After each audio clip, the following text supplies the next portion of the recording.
জয় মাতারা, জয় মাতারা, জয় মাতা। আগামীকাল হচ্ছে শ্রাবণ মাসের তৃতীয় সোমবার, মহাদেবের মাথায় জল ঢালার দিন। সেই উপলক্ষে আজ তারাপীঠে ভক্তবৃন্দদের চলুন ভিডিওটা দেখা।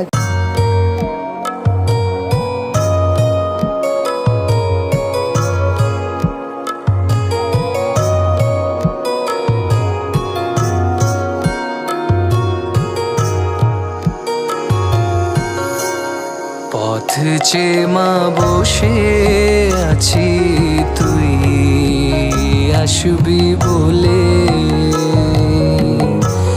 ধরে রেখেছি পথ আমার অশ্রু জলে। পথ চেয়ে মা বসে আছি, তুই আসবি বলে ধুয়ে রেখেছি পথ আমার অশ্রু জলে।